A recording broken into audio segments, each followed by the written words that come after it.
नमस्कार प्यारे साथियों, मैं जी स्वागत करता हूँ आपके अपने प्यारे परिवार रोजगार विदंगे पर। कैसे हैं आप सब लोग? आशा है बहुत अच्छे होंगे, स्वस्थ होंगे, लाजवाब होंगे। तो जल्दी से लाइव आइए, जुड़िए मेरे साथ। हम लोग बात करेंगे यहाँ पर राष्ट्रीय मानवाधिकार आयोग की। लेकिन कल हम लोग स्थानीय स्वशासन पढ़ रहे थे, जिसमें हमने कहाँ तक पढ़ा था एक बार कमेंट करके बताइए।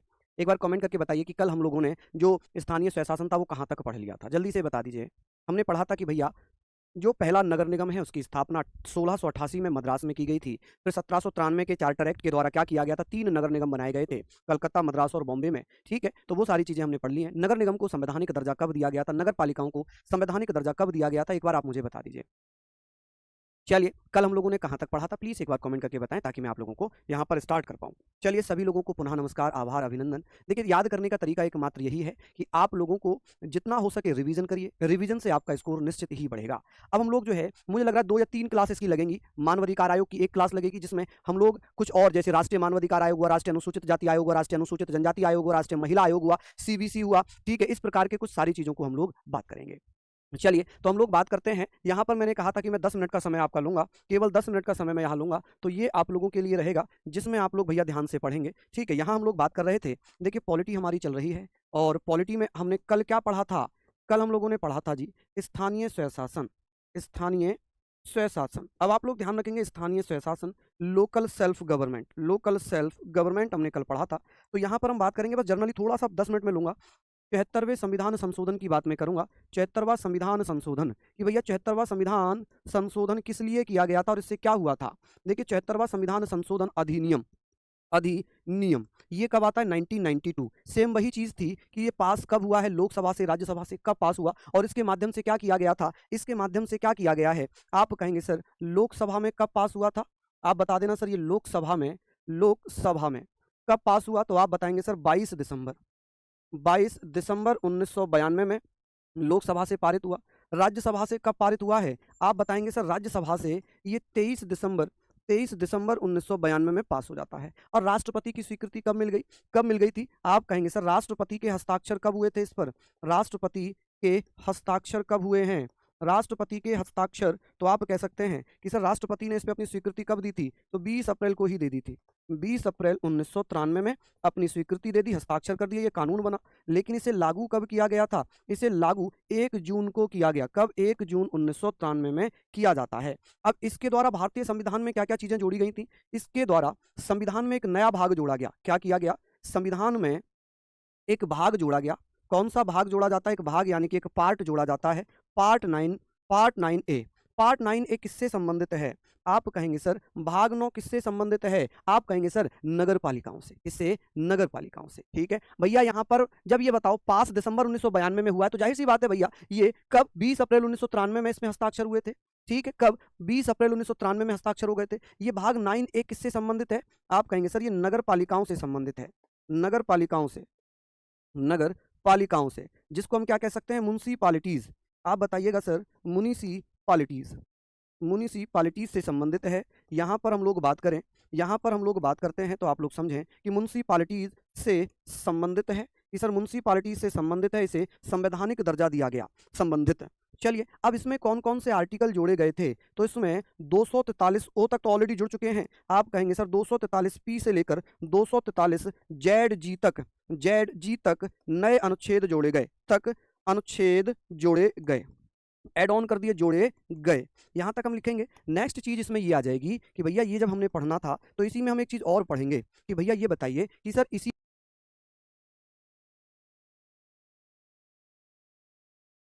के द्वारा एक अनुसूची जोड़ी गई थी। कौन-सी अनुसूची जोड़ी गई? एक अनुसूची कौन-सी जोड़ी गई थी? एक शेड्यूल जोड़ी गई थी। कौन-सी शेड्यूल जोड़ी गई थी? तो आप कहेंगे सर एक शेड्यूल जोड़ी गई थी 12वीं। कौन-सी? 12th नंबर की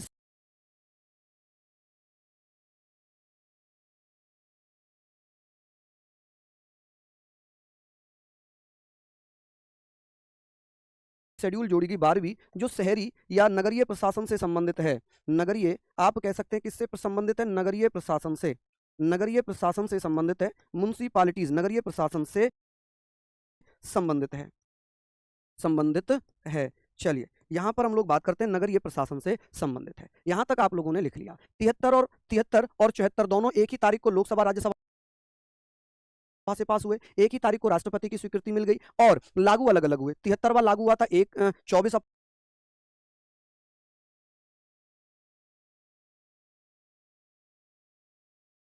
अप्रैल को, जो पंचायत राज से संबंधित था। 76वां संविधान संशोधन किससे संबंधित था? नगर पालिकाओं से संबंधित था। ठीक है,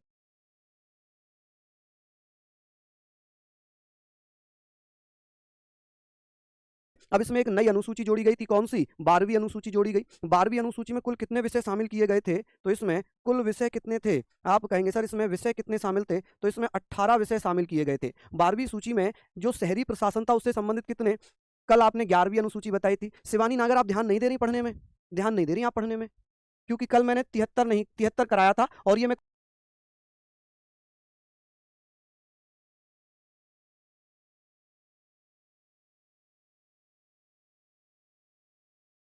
कौन सा करा रहा हूँ? 76वां संविधान संशोधन करा रहा हूँ। ठीक है, 73 और 74 दोनों अलग अलग हैं। 73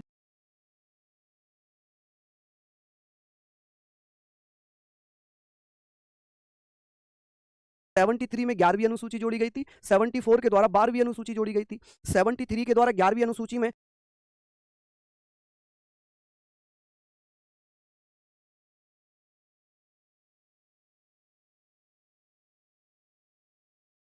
कुल 29 विषय थे। 12वीं अनुसूची में कितने हैं? 18 विषय हैं। तो ये दोनों अलग अलग हो गए ना, दोनों अलग अलग हो गए। ठीक है, और 73वां लागू हुआ था 24 अप्रैल को, 74वां लागू हुआ है 1 जून को, तो दोनों अलग अलग हो गए ना। कल हमने पंचायत राज से संबंधित पढ़ा था, आज हम नगरीय प्रशासन से संबंधित पढ़ रहे हैं। ठीक है, ठीक है, अब जो कह रहे हैं कि क्या है कि कल 11वीं थी आज 12वीं थी, तो मैं कहूंगा कि ना तो वो रिवीजन कर रहे हैं बिल्कुल भी और ना ही वो क्लास में ध्यान दे रहे हैं।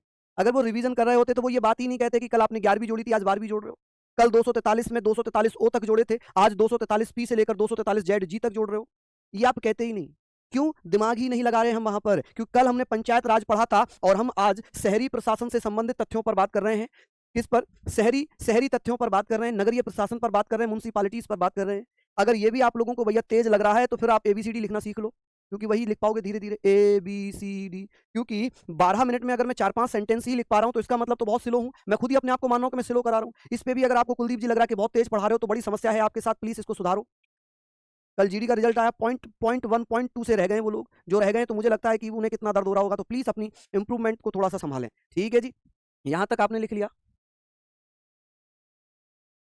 चलिए बहुत बढ़िया। आगे बात कर लें। अब हम बात करेंगे सर, ये सारी चीजें हमने पढ़ ली, इसमें और ज्यादा मैं कुछ नहीं पढ़ाऊंगा, इसमें और मैं कुछ नहीं पढ़ाऊंगा, इतना ही हम सफिशियंट रखेंगे। क्लियर है? लिख लिया हो तो भैया थम कर देना, वरना फिर आप लोग कहोगे 73वां आधा पढ़ा, आधा आधा पढ़ा था। ओहो, ठीक है, बस इतना याद रखो, जितना पढ़ाया उतना ही पढ़ लो, जितना पढ़ा रहा हूँ उतना ही याद कर लो। यूपीएससी नहीं दे रहे हो, यूपी पुलिस दे रहे हो, यूपी पुलिस की तैयारी कर रहे हो, यूपीएससी की नहीं। चलिए लिख लीजिए। डन। अब बात आती है, आज हम बात करेंगे, आज हमारा जो टॉपिक है पॉलिटी, हमारा टॉपिक है आज, और आज हम पढ़ेंगे राष्ट्रीय मानवाधिकार आयोग। राष्ट्रीय मानवाधिकार आयोग, मानवाधिकार आयोग। यहां पर हम बात करेंगे राष्ट्रीय मानवाधिकार आयोग कि भैया ये क्या होगा, ये क्या होगा। अच्छा, यहाँ पर हम फेरा भी पढ़ेंगे, ठीक है, जिसे हम क्या बोलते हैं, नेशनल ह्यूमन राइट्स कमीशन। ठीक है, इसके बारे में बात करेंगे, थोड़ा सा डिटेल में लेकर चलेंगे, थोड़ा सा इसको डिटेल में लेकर चलेंगे। चलिए, सिंपल सिंपल सी चीज़ें हैं, यहाँ तक आप लोगों ने प्लीज़ लिख लिया, ये सारे फैक्ट हमने लिख लिए। हालांकि कल मैंने आपके एग्जाम ओरिएंटेड सारी चीज़ें कराई थी, आप इससे ज़्यादा कहीं किसी क्लास में देख लेना, अगर यूपी पुलिस की किताब में भी इससे ज़्यादा मिल जाए तो मैं उसी दिन पढ़ाना बंद कर दूंगा, उसी दिन पढ़ाना बंद कर दूंगा, और इससे बड़ी बात तो मैं खैर नहीं कह सकता। ठीक है, अगर यूपी पुलिस की क्लास छोड़ो, यूपीएसआई की क्लास में भी इससे ज़्यादा डिटेल में मिल जाए तो मुझे बता देना। मैं काफ़ी डिटेल दे रहा हूँ आप लोगों को, इतनी डिटेल आपके एग्जाम में नहीं है, फिर भी मैं डिटेल दे रहा हूँ, क्योंकि मैं ये मान के चल रहा हूँ कि आप में बहुत सारे बच्चे ऐसे होंगे जो केवल यूपी पुलिस की ही तैयारी नहीं कर रहे होंगे, यूपीएसआई की भी कर रहे होंगे, एसएससी सीजीएल की भी कर रहे होंगे, सीपीओ की भी कर रहे होंगे, सीएचएसएल की भी कर रहे होंगे, एमटीएस की भी कर रहे होंगे। तो एसएससी के पैटर्न पर, यूपी पुलिस के पैटर्न पर मैं लेकर चल रहा हूँ सारी चीज़ों को। ठीक है, आगे बात करते हैं। अब बात आती है राष्ट्रीय मानवाधिकार आयोग की, और कुछ महत्वपूर्ण आयोग भी हम पढ़ेंगे, एक क्लास इसमें कल लगाएंगे इस आयोग की। चलिए, यहाँ पर हम बात करेंगे राष्ट्रीय मानवाधिकार आयोग, नेशनल ह्यूमन राइट्स कमीशन। देखिए, सबसे पहले हम बात करेंगे इसकी घोषणा कब हुई, इसकी घोषणा कब होती है, तो हम लोग यहाँ पर बात करेंगे, यहाँ पर हम बात करेंगे 1993 नहीं, अंतिमा नगर पालिका के लिए जो व्यवस्था दी गई थी, मान्यताएं दी गई थी, वो 1793 के चार्टर एक्ट से हुई थी। ठीक है, जिसमें मद्रास, बॉम्बे और कलकत्ता तीनों को मान्यता मिल गई थी। चलिए, हम बात करेंगे सर, संयुक्त राष्ट्र महासभा के द्वारा 10 दिसंबर 1948 में राष्ट्रीय मानवाधिकारों की घोषणा की गई। अनाउंसमेंट हो जाती है, क्या हो जाती है, अनाउंसमेंट हो जाती है। यहाँ पर हम बात करेंगे कि क्या हुआ भैया कि सबसे पहले 10 दिसंबर 1948 को राष्ट्रीय मानवाधिकारों की घोषणा की गई। इससे पहले के बैकग्राउंड में हम चलते हैं। याद करो मूल अधिकार, जब मैंने कहा था कि विश्व में पहला देश था ब्रिटेन जिसने अपने राज्य में, अपने देश में लोगों को मूल अधिकार दिए थे 1215 में, जून 1215 में मूल अधिकार दिए गए थे। उसको मद्देनजर रखते हुए यूएनओ ने, यूनाइटेड नेशन संगठन या यूनाइटेड नेशन ऑर्गेनाइजेशन जिसे हम कहते हैं, उसके द्वारा 10 दिसंबर 1948 को यह घोषणा कर दी कि सभी लोगों को मानवाधिकार दिए जाएंगे। क्या दिए जाएंगे? मानवाधिकार दिए जाएंगे। और यही कारण है कि 10 दिसंबर को मानवाधिकार दिवस के रूप में मनाया जाता है, जिसे विश्व मानवाधिकार दिवस के रूप में हम जानते हैं। ठीक है, तो आप कहेंगे 10 दिसंबर 1948 को मानवाधिकारों की सार्वभौमिक घोषणा की गई थी। क्या किया गया था? सार्वभौमिक घोषणा यहाँ पर कर दी जाती है। तो ये भी आप लोग याद रखें कि सर मानवाधिकारों की घोषणा कब हो गई थी और किसके द्वारा कर दी गई थी? आप कहेंगे सर ये संयुक्त राष्ट्र संघ के द्वारा कर दी जाती है। और यहाँ पर हम कहेंगे सर जिसे विश्व मानवाधिकार दिवस के रूप में मनाते हैं। किसको मनाते हैं? 10 दिसंबर को। 10 दिसंबर को विश्व मानवाधिकार दिवस के रूप में मनाया जाता है। Declaration of human right was made by the United Nation General Assembly, संयुक्त राष्ट्र महासभा, ऑन 10 दिसंबर 1948, वो which is celebrated as world human right day. कौन सी तिथि को मनाया जाता है? 10 दिसंबर को मनाया जाता है। चलिए, जब ये घोषणा हो गई, इसके बाद क्या किया जाएगा भैया? इन अधिकारों को रेगुलेट करने के लिए एक संस्था भी बनेगी, एक संस्था भी बनाई जाएगी। और उस संस्था को देखरेख करने के लिए भैया क्या बनाया जाएगा? एक भैया ऑफिस भी होगा। तो उसके लिए क्या किया गया? एक ऑफिस की स्थापना की जाती है। देखिए 20 दिसंबर 1993 में 20 दिसंबर 1993 में संयुक्त राष्ट्र द्वारा मानवाधिकार उच्चायुक्त कार्यालय की स्थापना हो गई। The office of the United nation high commission for human rights was established bye the United Nation General assembly on 20 दिसंबर 1993। कि सर ये बताइए यहाँ पर मानवाधिकार उच्चायुक्त कार्यालय की स्थापना कब हुई थी? The office of the United nation high commission की स्थापना कब की गई थी? जिसे हम क्या कह सकते हैं? जिसे हम संयुक्त राष्ट्र मानवाधिकार उच्चायुक्त कार्यालय कहते हैं। कि सर इसकी स्थापना कब हुई थी? तो 20 दिसंबर 1993 में इसकी स्थापना हो गई। कब स्थापना हो गई? 20 दिसंबर 1993 में। केवल 2 ही आर्टिकल हैं, इनको नोट डाउन कर लीजिए, नोट डाउन करिएगा। केवल 2 ही आर्टिकल यहाँ पर दिखे हुए, 2 आर्टिकल कह लें कि 2 लाइन कह लें, 2 लाइन यहाँ पर लिखी हुई दिख रही होंगी आपको, इन लाइनों को लिख लें। चलिए हम बात कर रहे हैं पहले नेशनल ह्यूमन राइट्स कमीशन की बैकग्राउंड की, कैसे इसको स्टार्ट किया गया है, कैसे इसको स्टार्ट किया गया। चलिए नोट डाउन करने के बाद हम जरूर करना, वरना फिर आरोप लगा दोगे कि सर कोई ट्रेन छूट रही है क्या, इतनी तेज क्यों पढ़ा रहे हो। चलिए लिख लीजिए आप लोग यहाँ तक। बहुत बढ़िया जी, बहुत शानदार। आगे हम बात करेंगे, सारी चीज़ों को हम पढ़ रहे हैं। अब बात आती है कि सर ये बताइए एक परिषद बनाई गई थी। क्या बनाई गई थी? संयुक्त राष्ट्र मानवाधिकार परिषद का गठन कब किया गया? संयुक्त राष्ट्र महासभा द्वारा 15 मार्च 2006 को संयुक्त राष्ट्र मानवाधिकार परिषद की स्थापना की गई थी। और ये परिषद कहाँ पर बनी थी? ये परिषद बनी थी भैया स्विट्जरलैंड के जिनेवा में। कहाँ पर? जिनेवा। आप कह सकते हैं कि सर 15 मार्च 2006 में संयुक्त राष्ट्र मानवाधिकार परिषद का गठन किया गया। संयुक्त राष्ट्र मानवाधिकार परिषद का गठन कहां पर किया गया? United nation human rights council कहां बनाई गई थी? कि भैया इसकी स्थापना कब की गई थी? आप कहेंगे सर 15 मार्च 2006 में। कब? 15 मार्च 2006 में। कहां पर? जिनेवा में। और जिनेवा कहां पड़ता है? यूनाइटेड नेशन में। मैंने 3 चीज अभी तक आपको बताई, इतनी सारी लैंग्वेज में मैंने 3 चीजें आपको बता दी। मैं फिर रिवीजन करता हूं कि राष्ट्रीय मानवाधिकार आयोग के बारे में जब हम पढ़ेंगे तो हमारे दिमाग में एक चीज आनी चाहिए कि सर मानवाधिकारों की घोषणा कब की गई थी और किसने की थी? आप कहेंगे संयुक्त राष्ट्र महासभा के द्वारा 10 दिसंबर 1948 को मानवाधिकारों की घोषणा की गई थी। 10 दिसंबर को विश्व मानवाधिकार दिवस मनाया जाता है, जिसे अंतर्राष्ट्रीय मानवाधिकार दिवस के रूप में भी जानते हैं। उसके बाद क्या हुआ? 1993 में भैया एक कार्यालय बनाया गया, एक ऑफिस बनाया गया, ठीक है, जो उसको रेगुलेट कर सके। संयुक्त राष्ट्र मानवाधिकार उच्चायुक्त कार्यालय बनाया गया, ठीक है। उसके बाद क्या हुआ?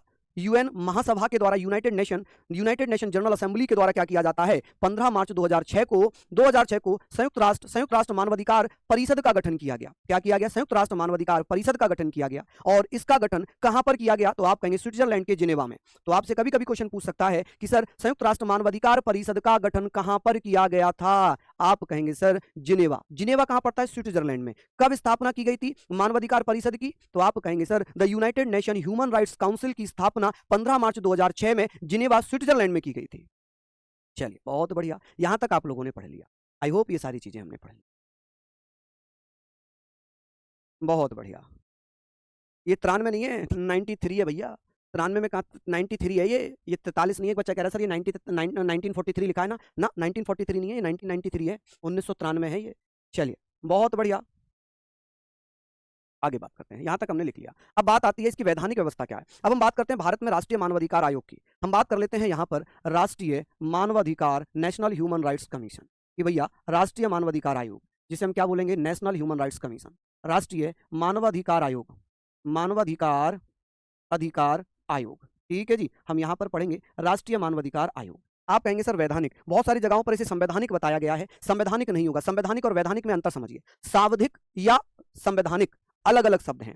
संवैधानिक का मतलब है जिनका वर्णन भारतीय संविधान के अनुच्छेदों में किया जाए वो संवैधानिक है, और जिनका वर्णन बाद में अधिनियम बनाकर किया जाए, अलग से पैरा जोड़े जाएं, वो वैधानिक है, स्टेट्यूटरी हैं, जिन्हें सावधिक कहते हैं, वैधानिक कहते हैं, स्टेट्यूटरी कहते हैं। तो आप कहेंगे सर क्या राष्ट्रीय मानवाधिकार आयोग संवैधानिक निकाय है? आप कहेंगे नहीं, ये वैधानिक निकाय है, ये स्टेट्यूटरी है। ठीक है, ये वैधानिक निकाय है, राष्ट्रीय, ये राष्ट्रीय मानवाधिकार संवैधानिक नहीं है। प्लीज ध्यान से समझ।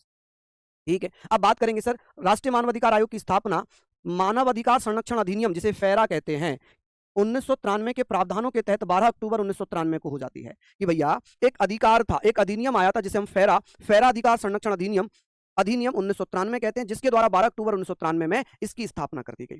ठीक है, कि राष्ट्रीय मानवाधिकार आयोग की स्थापना कब हो गई? तो 12 अक्टूबर 1993 में under the provision of the protection of human right act, जिसे हम क्या कह रहे हैं? फेरा कह रहे हैं। ठीक है, protection of human right act, ठीक है, 1993 के द्वारा राष्ट्रीय मानवाधिकार आयोग की स्थापना 12 अक्टूबर 1993 में कर दी गई थी। फेरा अधिनियम को मानव अधिकार संरक्षण एक्ट 2006 तथा मानव अधिकार अधिनियम 2019 के द्वारा संशोधित किया गया है। कि सर जो अधिनियम था, जो मानव अधिकार संरक्षण अधिनियम, या जिसे हम कह सकते हैं the protection of human rights act 1993, इसमें 2 बार संशोधन किया गया, एक बार 2006 में और एक बार 2019 में, एक बार 2006 में और एक बार 2019 में। ठीक है, यहां तक आप लोग प्लीज लिख लीजिए। द फेरा act was amended by the protection of human rights act 2006 and 2019। चलिए कि सर ये बताइए फेरा अधिनियम 1993 में अब तक कितनी बार संशोधन हुआ है? आप कहेंगे 2 बार। कब कब? एक 2006 में और एक 2019 में। फेरा की फुल फॉर्म क्या है? The protection of human rights act, जिसे शॉर्ट में फेरा लिखते हैं। फेरा का फुल फॉर्म है the protection of human rights act. ठीक है, the protection of human rights act 1993, जिसमें अब तक 2 बार संशोधन हो चुका है, 2006 में और 2019 में। ठीक है जी, चलिए बताइए।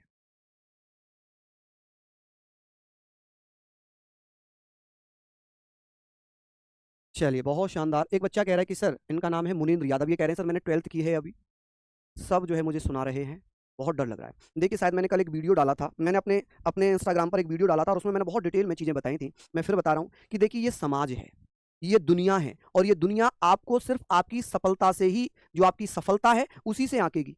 आपने क्या किया है, किसके बाद तैयारी की है, आपने कितने प्रयास किए हैं, आप कितनी बार असफल रहे हैं, उसको इस दुनिया से कोई लेना देना नहीं है। ये दुनिया आपको तभी पहचानेगी जब आप सफल होंगे, जब आप एक बुलंदी पर होंगे, तभी दुनिया आपको पहचानेगी। आपने कितनी मेहनत की, आपके कितने रातों की नींदें खराब हुई, कितने छाले आपके पैरों में हैं, आप कितना जगह हैं, दुनिया को इससे कोई लेना देना नहीं है। दुनिया सिर्फ और सिर्फ आपकी पढ़ाई तभी आंकेगी जब आप सेलेक्ट हो जाएंगे। वो तभी कहेगी हाँ भाई ये बच्चा पढ़ता था, जब आप सेलेक्ट हुआ। आप कितने भी पढ़ने वाले सिलेक्शन नहीं हुआ तो आपको कोई कुछ नहीं बोलेगा, सब ये बोलेंगे पढ़ता ही नहीं था, दिखावा करता था पढ़ने का। तो प्लीज यहाँ पर आप समझें, और मैंने ये बातें भी बताई थी कि समाज उसी के पैरों को खींचता है जो थोड़ा सा ऊपर बढ़ता है। उसको लगता है अच्छा ये हमसे ऊपर जा रहा है, पकड़ लो इसे, खींच लो। तो आपको खींचने वाले, आपको सुनाने वाले 1000 मिलेंगे। इन खींचने वालों और इन सुनाने वालों की बातों पर ध्यान नहीं देना है, उनसे बातें नहीं करनी है। आपको सिर्फ अपने स्टडी पर, अपने लक्ष्य पर फोकस करना है। ठीक है, कल मैंने बोला भी था कि हर एक सुबह की शाम हुई, कुछ रीत जगत की ऐसी है कि हर एक सुबह की शाम हुई। तू कौन है, तेरा नाम है क्या? यहां तो सीता मां भी बदनाम हुई, फिर क्यों लोगों की बातों से भीग गए तेरे नैना, और कुछ तो लोग कहेंगे लोगों का काम है कहना। तो मेरी बहना, इन लोगों को कहने दो,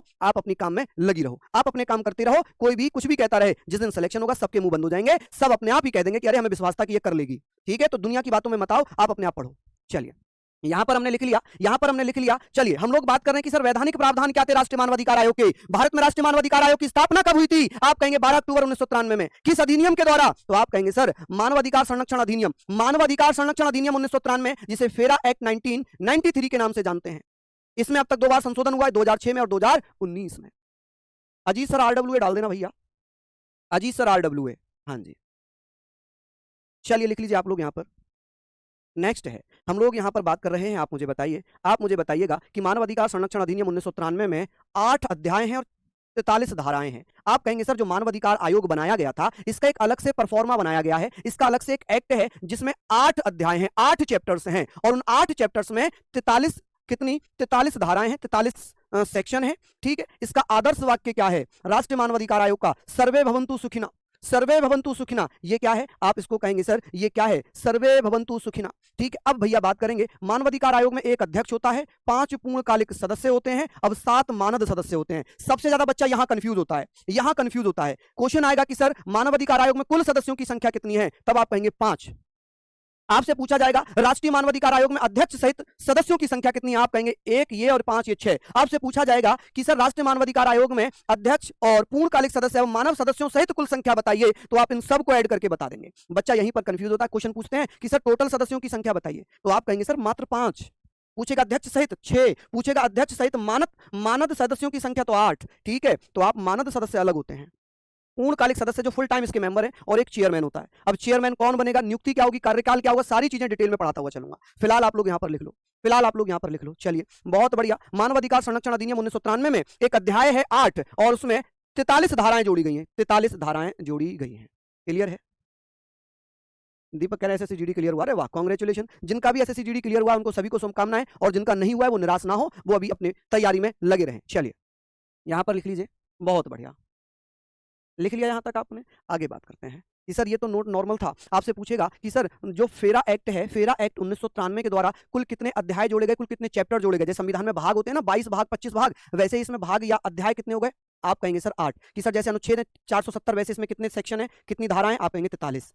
चलिए नेक्स्ट, मानद सदस्य। आप कहेंगे सर अध्यक्ष राष्ट्रीय मानवाधिकार जाति आयोग, अध्यक्ष राष्ट्रीय अनुसूचित जनजाति आयोग, अध्यक्ष राष्ट्रीय अल्पसंख्यक आयोग, अध्यक्ष राष्ट्रीय महिला आयोग, अध्यक्ष राष्ट्रीय पिछड़ा वर्ग आयोग, अध्यक्ष राष्ट्रीय बाल अधिकार संरक्षण आयोग और विकलांग व्यक्तियों से मुख्य आयुक्त। तो इन सबके अध्यक्ष भैया मानद सदस्य के रूप में राष्ट्रीय मानवाधिकार आयोग में जोड़े जाते हैं। हम ये सभी पढ़ेंगे एक एक करके। ये अपने आप में एक अलग अलग ऑर्गेनाइजेशन है। ये अनुसूचित जाति आयोग भी पढ़ेंगे, अनुसूचित जनजाति आयोग भी पढ़ेंगे, अल्पसंख्यक आयोग भी पढ़ेंगे, सभी मैं पढ़ाऊंगा। कल हम इसकी बात करेंगे, लेकिन अभी हम क्या पढ़ रहे हैं? राष्ट्रीय मानवाधिकार आयोग पढ़ रहे हैं। तो आज तो हम राष्ट्रीय मानवाधिकार आयोग के बारे में ही बात करेंगे। चलिए यहां पर आप लिखिए। ठीक है, मानद का मतलब है जिन्हें एक्सटर्नल यानी कि अतिरिक्त रूप से जोड़ा गया है। चलिए लिख लीजिए यहां पर।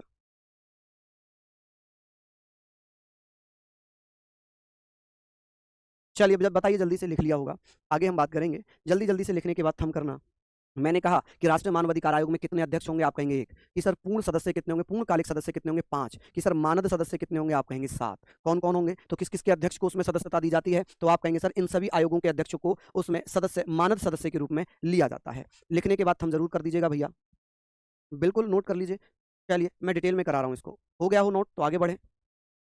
चलिए आगे बात करते हैं। नेक्स्ट हम बात करते हैं कि सर राष्ट्रीय मानवाधिकार आयोग का अध्यक्ष कौन बनता है? राष्ट्रीय नेशनल ह्यूमन राइट्स कमीशन का अध्यक्ष कौन बनता है? भारत का पूर्व मुख्य न्यायाधीश या सुप्रीम कोर्ट का न्यायाधीश? कौन बनता है? भारत का पूर्व मुख्य न्यायाधीश या सुप्रीम कोर्ट का न्यायाधीश। ठीक है, chief justice of supreme court, ex chief justice of supreme court या जस्टिस ऑफ सुप्रीम कोर्ट, इसे क्या बनाते हैं? मानवाधिकार आयोग का अध्यक्ष बनाते हैं। पहले अध्यक्ष थे रंगनाथ मिश्रा, वर्तमान में कौन है? वर्तमान में वी रामा सुब्रमण्यम। आप कहेंगे सर वर्तमान अध्यक्ष कौन है? वी रामा सुब्रमण्यम। मुख्यालय कहां पर है? नई दिल्ली में। अच्छा, शासी निकाय किसके नियंत्रण में यह कार्य करता है? तो गृह मंत्रालय। आप कहेंगे राष्ट्रीय मानवाधिकार आयोग पर नियंत्रण किसका रहता है? तो आप कहेंगे सर गृह मंत्रालय का। कि सर एक गृह मंत्रालय की देख रेख में कार्य करता है। चलिए, होम मिनिस्ट्री। नियुक्ति अध्यक्ष और सदस्यों की नियुक्ति राष्ट्रपति के द्वारा की जाती है, लेकिन राष्ट्रपति अपनी मर्जी से नियुक्ति नहीं करते। एक चयन समिति होती है, एक सिलेक्शन कमेटी होती है, जिसमें 6 लोग होते हैं। 6 लोग कौन कौन हो गए? जैसे कि एक प्रधानमंत्री हुआ, लोकसभा राज्यसभा में विपक्ष के नेता हो गए। ठीक है, आप कहेंगे सर इसमें 6 सदस्यों की एक समिति होती है। ठीक है, 6 सदस्यों की समिति पर इसकी नियुक्ति की जाती है राष्ट्रपति के द्वारा। कि सर राष्ट्रीय मानवाधिकार आयोग के अध्यक्ष और सदस्यों की नियुक्ति कौन करता है? आप कहेंगे राष्ट्रपति करता है। कौन? राष्ट्रपति करता है। और राष्ट्रपति किसकी सिफारिश पर करता है? तो 6 सदस्यों की एक समिति है, जिसमें प्रधानमंत्री है, जिसमें लोकसभा अध्यक्ष है, जिसमें लोकसभा का विपक्ष का नेता है, जिसमें राज्यसभा में उपसभापति है, जिसमें राज्यसभा में विपक्ष का नेता है, और एक ऐसा सदस्य है जिसको मनोनीत किया जाता है। तो भैया इनके द्वारा, गृह मंत्री भी इसमें शामिल है, तो इनके द्वारा इनके द्वारा जो है सलाह दी जाती है, तब राष्ट्रपति नियुक्ति करते हैं। नहीं, सिलेबस खत्म होने के बाद क्लास नहीं चलेगी। चलिए लिख लीजिए यहां पर, जल्दी जल्दी से बताइए। हाँ जी, बहुत बढ़िया, लिख लो भैया, लिख लो। देखिए एक बच्चा जो है किसी से चैट करने में इतना बिजी है कि वो किसी मैसेज को कहीं और भेजना चाह रहा था, और वो मैसेज उसने इसमें भेज दिया। ठीक है, तो आप समझ रहे हो पढ़ने का स्तर क्या है? हैं? I can not talk. चलो मैं नहीं पढ़ूंगा मैसेज, मैं नहीं पढ़ूंगा ये मैसेज, फिर उनको दिक्कत होगी, उनको दिक्कत होगी। वो मैसेज किसी और को भेज रहे थे, और वो मैसेज उन्होंने गलती से इस वाली चैट में भेज दिया। तो फिर आप लोग मुझे बताओ, क्या सीरियस है ये पढ़ाई के प्रति? क्या दिल में लगन है, आग लगी हुई है? नहीं लगी। कि आप पढ़ते समय चैट कर रहे हो और किसी और का मैसेज कहीं और भेज रहे हो? प्लीज वी वी वी मैं क्या बोलूँ आप लोगों को, वी सीरियस, बस यही बोलूँगा और कुछ नहीं बोलूँगा। चलिए आगे बात करते हैं कि सर ये बताइए समिति में कौन, जो चयन समिति है उसमें पीएम है, लोकसभा अध्यक्ष है, राज्यसभा का उपसभापति है, संसद के दोनों सदनों के विपक्ष के नेता और केंद्रीय गृह मंत्री शामिल हैं। इन लोगों की सिफारिश पर राष्ट्रपति अध्यक्ष और सदस्यों की नियुक्ति करते हैं। अध्यक्ष और सदस्यों का कार्यकाल कितना है? 3 साल या 70 साल, जो भी पहले हो। आप कहेंगे सर जो भी पहले हो, जो भी पहले हो। आप कहेंगे सर जो भी पहले हो, चाहे तो किसी का कार्यकाल 3 साल का हो जाए या उसकी रिटायरमेंट एज 70 साल हो जाए। मान लीजिए किसी को 60 वर्ष की एज में बना दिया अध्यक्ष, तो वो 3 साल केवल काम करेगा, क्योंकि 70 साल एज जो है रिटायरमेंट है, एज रिटायरमेंट है। हाँ, पढ़ने वाले तो शांत होकर पढ़ रहे हैं, बिल्कुल बिल्कुल, लेकिन मैंने जो बोला ना अभी, वो उसके उनके बारे में बोला, उनके बारे में बोला जो जो भैया पढ़ते हुए भी पता नहीं क्या ही मैसेज कर रहे हैं, लिखने नहीं दे रहे हैं। तो भैया लिख लीजिए, भैया बताओ, लिख लो जी, लिख लो, लिख लीजिए जल्दी से, लिखिए।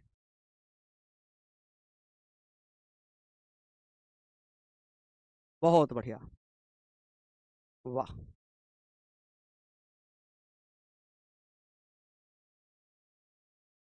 एक बच्चा कह रहा है कि सर वो गलती से मैसेज हुए थे, आप ऐसे कह रहे हो। भैया गलती तो देखो आप कहाँ कर रहे हो, आप कहाँ कर रहे हो, गलती भी तो देखो ना, आप कहाँ कर रहे हो, आप पढ़ते समय मैसेज कर रहे हो। साइड हो जाऊँ? लीजिए साइड हूँ, लीजिए मैं साइड हूँ। अभी तो नहीं लिखा क्या इतना, बताएं, चलिए बताइए, बताइए।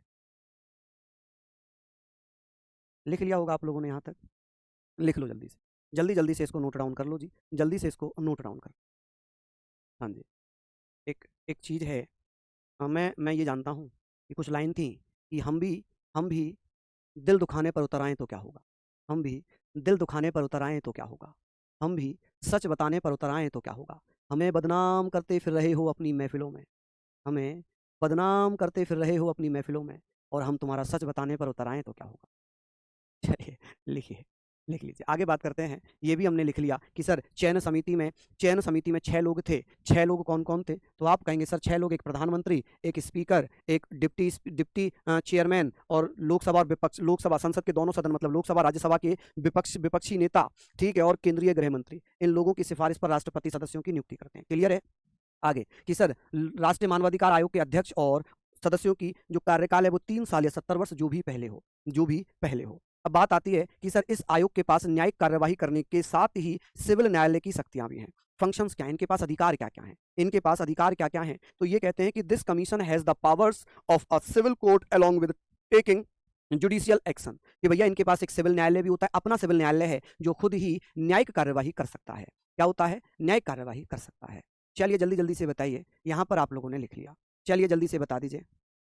चलिए बहुत बढ़िया, बहुत शानदार, बहुत बढ़िया, यहाँ तक आपने लिख लिया होगा। आगे बात करेंगे कि सर जल्दी जल्दी से लिख लो। हाँ जी,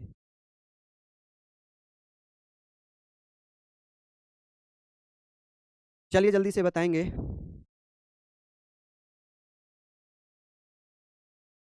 बहुत बढ़िया। आगे बात करना, नेक्स्ट हम लोग बात कर रहे हैं कि सर ये बताइए मानव अधिकार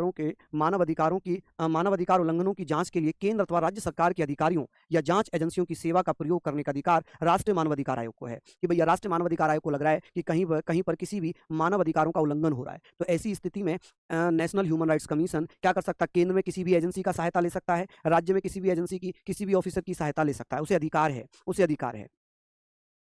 चलिए, अब बात क्या है, आप मुझे बताएँ, एक मैं बात कर रहा हूँ सर असम या मणिपुर की ये घटना है। एक लड़का था बांगचू या वांगचुंग उसका नाम था। मणिपुर के आसपास की घटना है कि 18 साल का लड़का जो जो एक कुएँ से पानी भर रहा था बाल्टी से, लेकिन उसके आगे जो खड़ा हुआ था एक व्यक्ति, वो गिर गया और गिरने से उसके सर में चोट आई।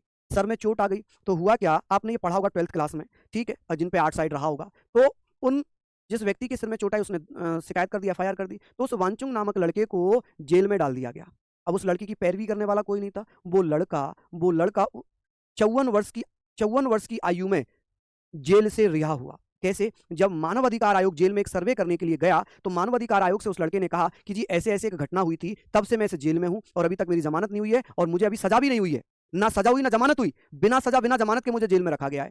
मानवाधिकार आयोग की सिफारिश पर जेल प्रशासन ने कोर्ट को एक पत्र लिखा, कोर्ट ने जांच करवाई और जांच में पाया गया कि जिसने एफआईआर कराई थी वो मर चुका है और उसकी जो मरा बाद में है, लेकिन उसने पहले एफआईआर कराई थी ये कहकर कि इसने मुझे गिराया था, और जांच में ये पता चला और गवाहों से ये जानकारी मिली कि वो अपने आप पैर फिसलने से गिरा था। अब एक लड़का जो 18 साल की एज में गिरफ्तार किया गया और वो 54 साल की एज में छोड़ा गया, तो अब मुझे बताएं कि सर जो 36 साल की उसकी एज जेल में कटी, जो 36 साल की एज उसकी जेल में कटी, उसका हिसाब कौन देगा? तो भैया हाई कोर्ट ने, मणिपुर हाई कोर्ट ने यह आदेश दिया सरकार को कि इसके जीवन यापन की सुविधाएं दी जाएं, इसे इसके आगे भविष्य के लिए कुछ पैसा दिया जाए जिससे इसका जीवन कट सके। 36 साल की जवानी उसकी पूरा जीवन व्यर्थ हो गया, जेल में चला गया, तो इसलिए मानवाधिकार बहुत जरूरी है। ठीक है, यहां पर हम बात करेंगे कि सर इसके कार्य की प्रकृति मुख्यतः कैसी है? अनुशासनात्मक है कि भाई ये भैया डिसिप्लिन है, ये डिसिप्लिन में रहकर ही काम करेंगे, अनुशासन में रहकर ही ये काम करेंगे। क्लियर हो गई? यहां तक लिख लीजिए जल्दी से। चलिए चलिए, हाँ जी, आकाश अभी उनको जवाब मत देना, जब नौकरी लग जाए तब केवल ज्वाइनिंग लेटर उनके हाथ में देना कि भैया देखो मेरी नौकरी लग गई। अभी आप कुछ मत बोलना किसी से। चलिए आगे बात करते हैं। अब ये राष्ट्रीय मानवाधिकार आयोग है, हालांकि मैं पूरी पीडीएफ आज आपको दूंगा, पूरी पीडीएफ में आपको दूंगा। ठीक है, राष्ट्रीय मानवाधिकार आयोग हो गए, ठीक है, मैं सभी लेकर आया हूं। मैं राष्ट्रीय पिछड़ा वर्ग, ये सारी चीजें कराऊंगा, लेकिन मैं कराऊंगा इनको कल, और ये मैं आज आपको एडवांस में दे दूंगा। पूरी पीडीएफ एडवांस में दूंगा ताकि कल आप केवल समझ पाए, लिखने की जल्दीबाजी ना रहे। ठीक है, चलिए फिर कल मिलेंगे आप लोगों से, तब तक के लिए जय हिंद जय भारत।